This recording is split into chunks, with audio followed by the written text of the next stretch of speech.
Hi, everybody. This is Laurie Handlers, and you are listening to another episode of Sex and Happiness, a show about your sex and your happiness.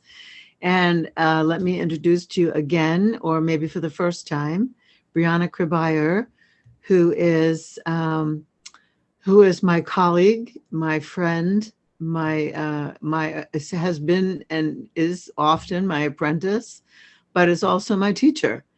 And so, so she's going to interview me today on. I might have a runny nose. We'll see. On sex and happiness over 60, some more parts about it, and why it's such an important study, and why I'm writing a book about it. And we're going to do a class about it called Sex and Happiness Over 60, which we're inviting people over 50 to come to. So you could be 50, you could be 49, but we'd like you to be 50 and come to the class about sex and happiness over 60. I love that, Laurie.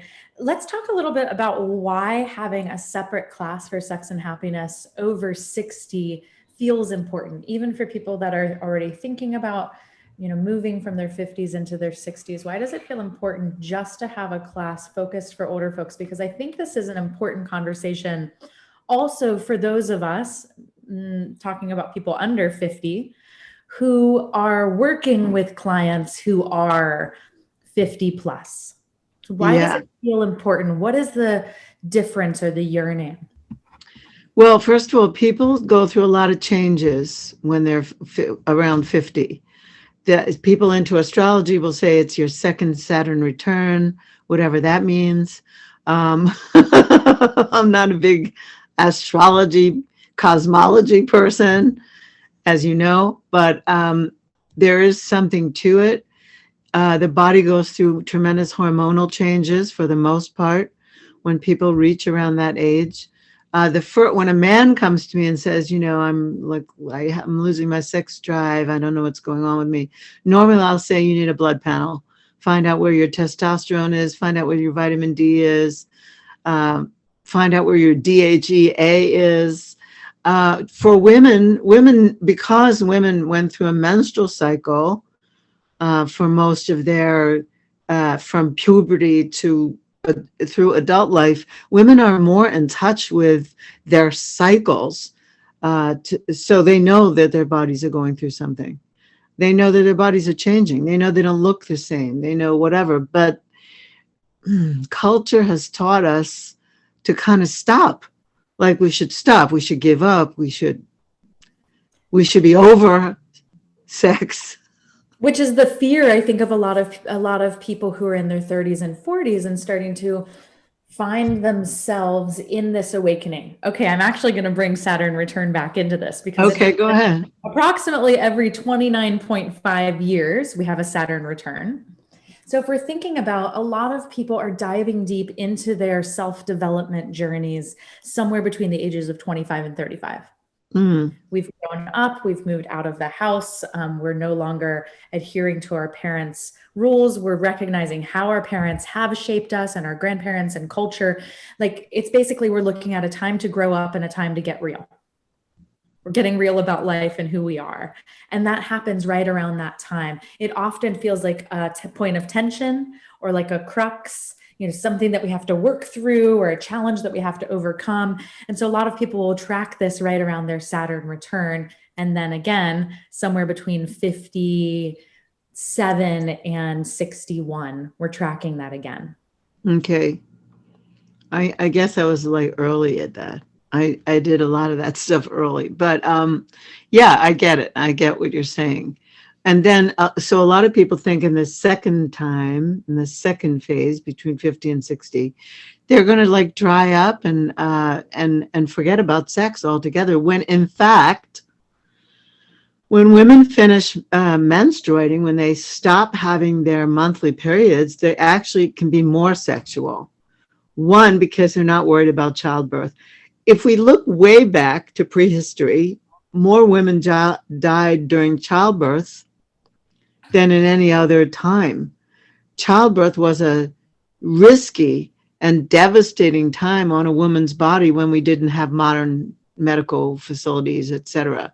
So if a woman lived past that, and past the age of being able to be impregnated, like her hormones could still be stimulated, her peptides could still be stimulated, oxytocin could still be produced. And this was a free time, like a free fall, like, yay, let's have some fun.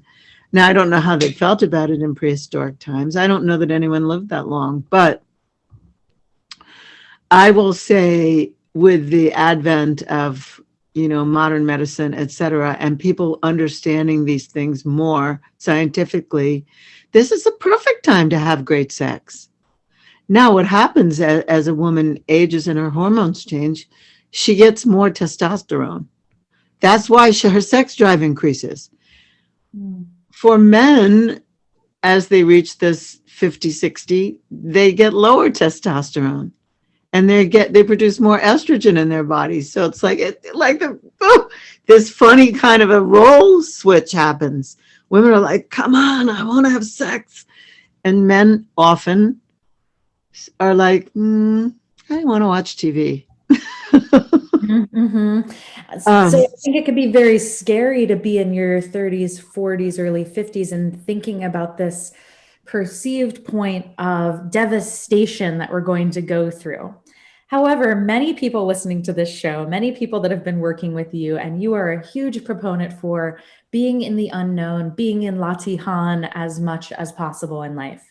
So when you're moving and living from that place, fewer things that feel scary, right, are something that we move away from and more something that we move towards. Absolutely. I've the expression feel your fear and do it anyway. So I think that the more we face the changes in our bodies, no matter what body we're in, how we're embodied, the more we face the changes going on in our bodies and the more we speak about it and the more we express, I find that the whole expression about it is sexy. I find that now I have said, I don't know, in one of my presentations, I think the one I met at Radfest, where I talk about how sex is critical to gracefully age. I talk about when a woman, in particular, I don't care if she's big-bodied, got some wrinkles, has gray hair, like whatever it is that have been stigmatized, if she's sexually secure, if she knows her power, which comes from like the root of our body, if she's powerful, when she walks into a room, all the eyes turn. Like, I don't care what, she could have 50 extra pounds and people, so afraid of being fat and whatever, but a woman walks in who knows her power and her prowess, and she walks in, like, people go like, wow, who's that?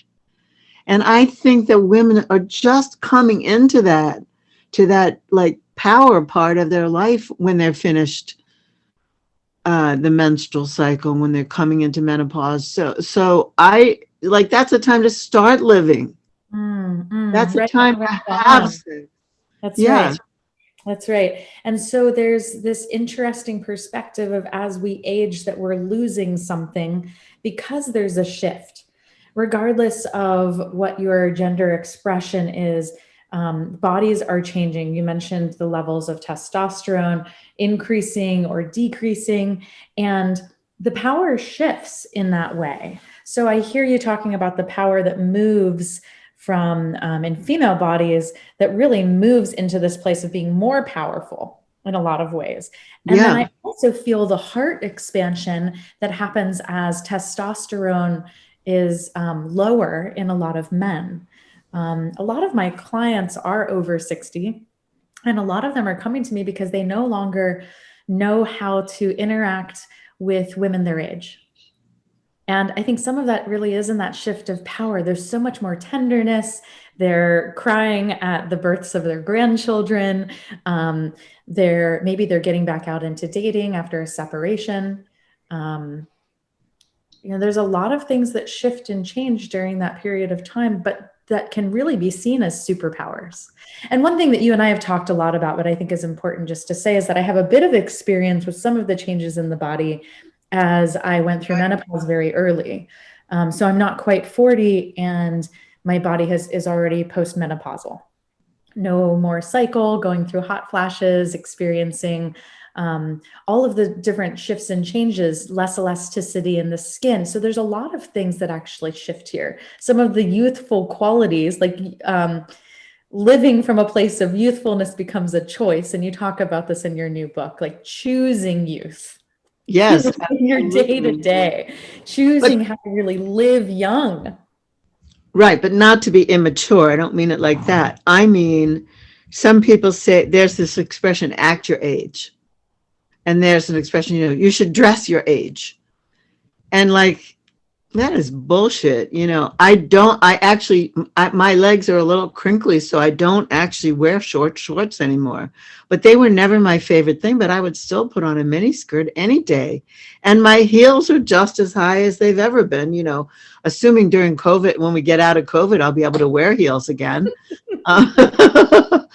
Like the idea is, well, part of it, I think, is that because our way of life has changed us so much, where people used to be around multi-generations, and so like old people were around very young people, and so on. I don't think we have that much anymore. We have people who are very transient, who have moved away from their families. You just moved to South Carolina. I don't think anyone in your family is there.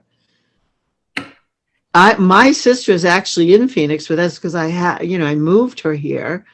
I'm not going to say that, we're much a family people. So I am blessed that I get to be around 20-year-old people and that I get to be around 30 people and 40 people and 50 people. I feel like that keeps me going, oh, this is how I want to dress, and this is who I'm dressing for, and this is, like I'm not going like, oh, I shouldn't put that on because of my age. And I think this is something that's shifted a lot over the last 30 years or so. And there's been a lot of shifts away from a lot of the ageism that was actually built in once we started separating people into these age group silos as if we were still elementary school students that couldn't interact with each other. Right. And, there's a lot that's talked about, a lot of people who are in their 50s, 60s, 70s are even moving away from what was drilled into their minds around like respect your elders, and opening up so much to what our youth can teach us. I intentionally spend time with people that are 15, 20 years younger than I am, because I acknowledge and recognize how much they've grown, what they've taken on. I mean, look at how much you took on and chose intentionally different than your parents. Why Totally. would every generation under you be doing the same thing? There can be a lot of criticism of these young people and they're taking and they don't know and blah, blah, blah, blah, blah, blah, blah, all of this criticism. But really, when we start to move into that place of acknowledgement, wow, the wisdom. And we have so much more access to information. And when people are intentionally choosing wisdom based on what they've learned from their parents, from their grandparents, I'm feeling this big shift around ageism in a very, very different way. And I really hope to see some massive changes made, and particularly in the realms of sexuality. Yes, absolutely. Well, two things I thought of when you were speaking and when we were speaking earlier. One is my father. My father's a beautiful example of someone like my father lost his partner, his love of his life when he was 72.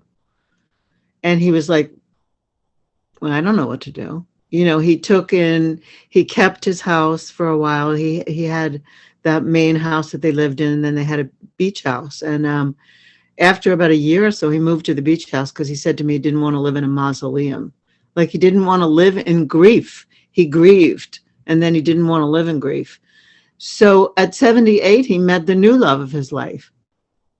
And what I thought was so cool was he started taking dance lessons. And I said to him, why are you taking dance lessons? You're like a great dancer. What are you going to Arthur Murray? And he said to me, because I want to learn to dance with this woman. And I just thought that was so cool. Like he wasn't stopped. He wasn't too arrogant to learn. Mm. He came to a tantra class because he wanted to learn about tantric sex because he knew his body had changed. And so he wanted to learn to make love to this woman, and it had to be different. It couldn't be like when he was, he met my mother when he was like 16. Mm-hmm. Yeah, and sex between 16 and 20 is really different. We're just kind of animals. We're just acting out, put A into B, move around a bunch, thrust, thrust, thrust, and to find that deepening. And if you're in the same relationship, I mean, this is whether people are newly dating or they've been in the same relationship with someone for a long time, but perhaps the sex has not been congruent.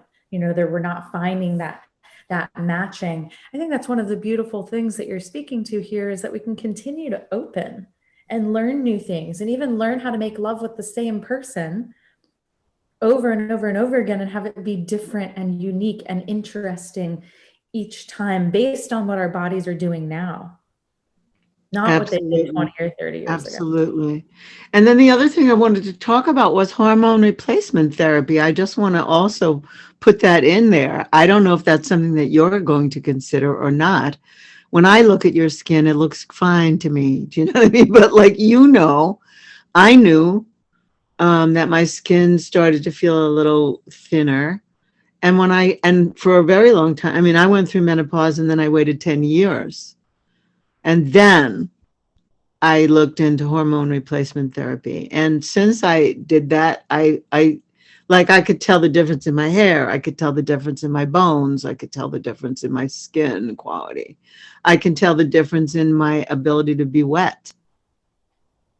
So that's another thing that people need to consider, whether they can do that or not. Some people cannot do that, and some people can do that. Although I had a very great naturopath who told me that anyone could do it, even if they had some cancer in the past of their life or in their relatives or ancestors. They just had to screen it more closely.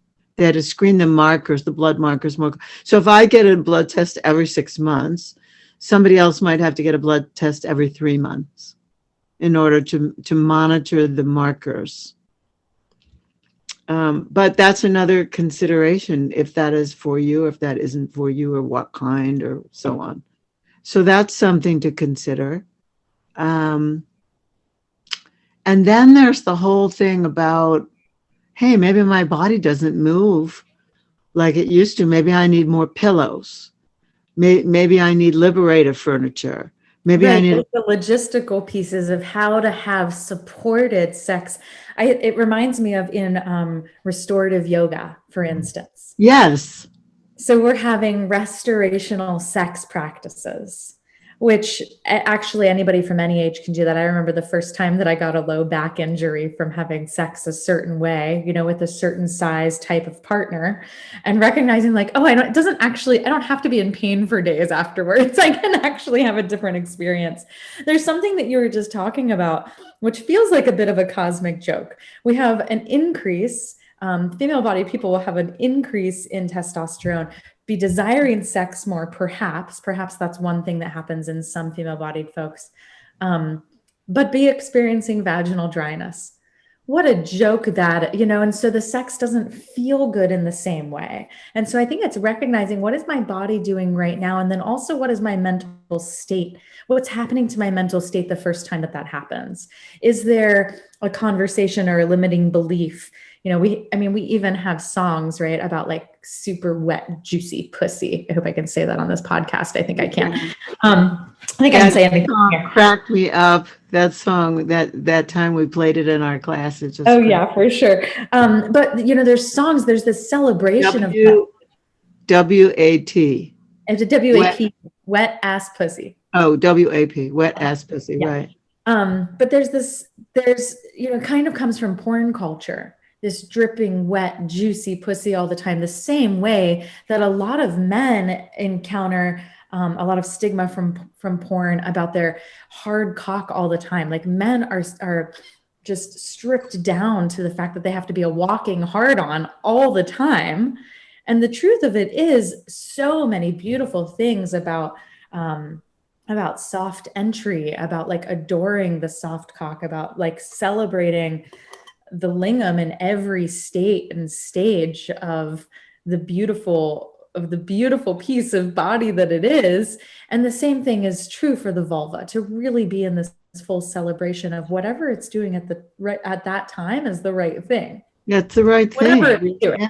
it's the right thing.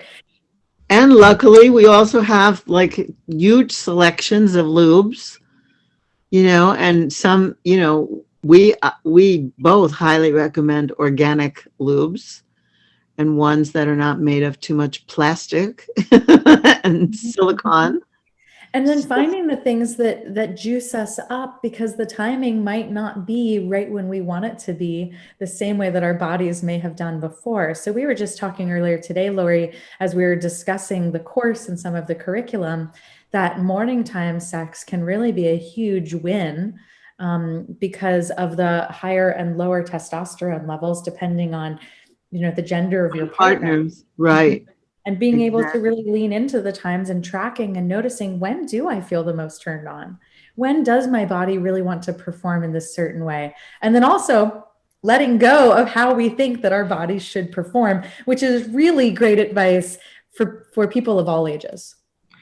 Well, as you're saying that, I've always thought, I never understood, I hear things. I thought all of a sudden I had termites. I I never understood the notion of going out to dinner, having a few drinks, and then coming home to have hot sex. Like, I never understood. So like to go against the grain of everything, I always thought, I want to have hot sex and then go out to dinner and then have a few drinks. Like, why would I want to be gassy and farty and bloated when I want to have hot sex? I could never, ever. I was always like, let's do sex now and then we'll go out. Like, that's always how I've been. And, some people have looked at me with an eyebrow up, like, this chick, she's like wild. But like, to me, I just never got the whole notion of being wined and dined and then seduced. Didn't work for me. Never worked. So it's the same thing. It's the same thing. Like, maybe I'm juicy in the morning and that's when I want to be close and together. And that's when my hot date takes place. I'm not waiting till the weekend evening, and I don't want to go out to dinner first. So yes to all of the above. Go with the changes. Be creative, be inventive, figure out what turns you on and speak about it. Don't be like, bring it out in the open. It go against any grain that you've learned it should be. Nothing should be. Everything is a creation. I think this is really rich and beautiful. And I find this to be cross-transferable information, really, for anyone who's listening in, but particularly as we're opening up and having conversations about sex and sexuality. I really, like, my mom was very resistant to talking about sexuality not when I was growing up, but as adults. She really was like, you're still my child. I'm not talking to you about this. It's had to be years and years and years of continuing to remind her, like, yeah, that's fine. Of course, whatever your boundaries are. And also, like, this is what I do. Many of my clients are as old, if not older, than my parents. And why would someone who's 70 come and talk to a 37-year-old about sex and happiness? Well, because they want that transmission of youth. And if it's our area of work, it's our area of work. And so it's important to have that. But it really is cross-transferable information. It is. Totally. And I think fewer of my clients that are 70 and older are seeking out information in some of the places and spaces that the 20 and 30-year-olds that I work with are. And so it's really, can we dive into this wealth of information in a space that feels really comfortable? So we've talked about this too, particularly for in-person trainings. It can be really There's really different energy that happens in a space when it's a group of people over 60 and when it's a group of people under 40. And we have both been in those spaces, and we've noticed the difference. It is, people are just in a different space in their life. And also they may need another kind of attention. I think people under 40 need a little corralling sometimes, or encouragement, but then a little corralling. And I think people older need a little more encouragement, and to know that, they're okay. They still got it. They still got it going on, yeah.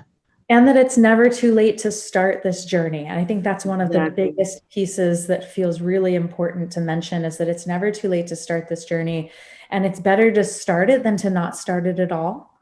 To jump in and take a course, to jump in and start working with a coach, to really start this integration, because it's even more years of shame and societal pressure and relationships that were not the fullest spectrum of honesty that they possibly could have been. Yes. So, well, I'll make the invitation. So on April 28th, we will be starting up a new course called Sex and Happiness Over 60, which is is going to be like the beta test for my new book, Sex and Happiness Over 60. It only gets better. And one of the things that we'll be talking about is this, we'll be talking about encouraging people to be sexual and encouraging people to find their groove. Remember that movie, Stella Got Her Groove Back? Well, oh, yes. Stella, get your groove back. Yeah. So April 28th will be starting. It has some pre-work. The course has some pre-work. And if you'd like to know more about it and prepare yourself to be in that course, or if you know someone, don't keep this to yourself. If your parent or your friend is older and you think that they need to come join us, there'll be another person with us also, Rich Prittis. He'll be delivering the course with us. Please find out about it. You can write to me, Laurie, at lauriehandlers.com. You can write to Briana at brianacribyer.com. Yeah. And you can also go to SH60 course and find out more information about it and about all of us. We would love to have you. We want the word to get out there. So please spread this show. Please spread this episode to everybody that you know who needs to hear about it. Briana, thank you so much. Thank you, Laurie. Conversation with me. What a great one. Absolutely. Juicy. Very always juicy. A joy. Always a juicy joy. Yeah, so this is us saying bye to you from Sex and Happiness. And until next time, see you and namaste.